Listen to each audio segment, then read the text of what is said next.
Jag har börjat egentligen där. Jag har kört mycket pulka i fjällen under årens lopp. Det började väldigt tidigt med min första pulka. Då var jag 9 år gammal och byggde en egen pulka. Det var i princip samma modell som det här. Sidostyckena var likadana som den där. Och 2 brädor, en plywoodskiva och stäckte där bak. Och så körde jag. Det andra året jag hade då satt jag dessutom 2 stycken styrspakar så att det gick att köra med. Så det var bra. Men det var min första pulka. Sen gick det en lång tid när jag inte hade någon pulka-kontakter. Men sen gjorde jag min värnplikt uppe i Kiruna och det var väldigt mycket pulkadragning.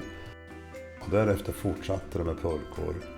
Och jag skaffade även draghundar, grönlandshundar. Och sen så blev det mycket hunddrag. Ibland med släde och ibland med pulka.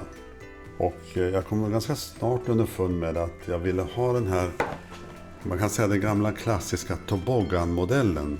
Det vill säga att raka sidor och sen uppsväng på det här viset.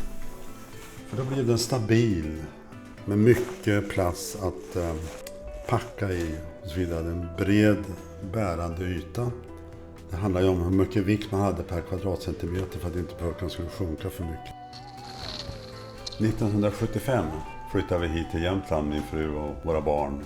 Vi bodde tidigare i södra Sverige, men vi ville ha riktiga årstider, det vill säga en fin sommar, en höst där man kunde upp och vandra i fjällen och sen vinter med riktig skidåkning och helt enkelt riktiga årstider.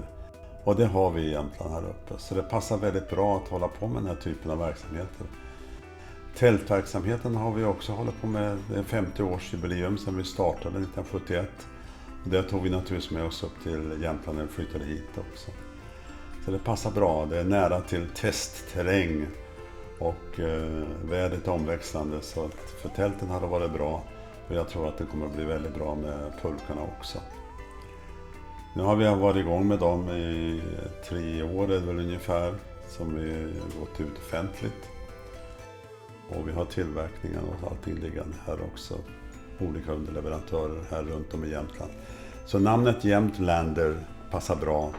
Det är Jämtland på lite internationaliserat för att vi avser naturligtvis att sälja i fler länder än i Sverige. När våra barn var små var vi ute på vintertur med skidor och vi skaffade oss pulkor som fanns på marknaden. Då gjorde vi så att jag hade en lite större pulka där Rolf fick åka med. Han var den äldre av de 2 syskonen och lite tyngre.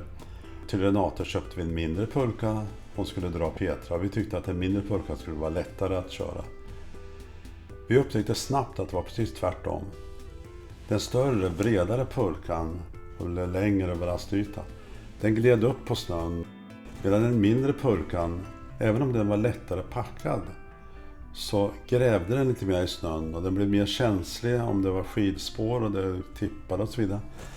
Så att vi gjorde oss snabbt av med den lilla pulkan och köpte en stor pulka till. Och den erfarenheten har också präglat designarbetet när det gäller den här pulkan. Att inte göra en för liten pulka, även om det kan vara frestande. När man läser om den så blir den lägre vikt och så. Man tror att det måste vara bättre och lättare att ha en sån. Men det är inte min erfarenhet, utan jag ville få ut bredden lite grann på den och sen bära upp ordentligt. Jordnära, praktisk erfarenhet vi fick lära oss att ta inte till för små pulkor. En annan sak när det gäller pulkorna, det lärde vi oss från draghundssporten. De slädarna är byggda egentligen enligt den här principen, fast den ser annorlunda ut, men det är en hel underdel på den som är en toboggan. Vitsen var att släden skulle röra sig beroende på ojämnheterna i marken eller på snön. Om den inte var för stel utan flexibel, då gick den stadigare, mindre risk för att den välte. Och det har vi försökt att göra i de här också. Så pulkorna har också en flexibilitet i sig.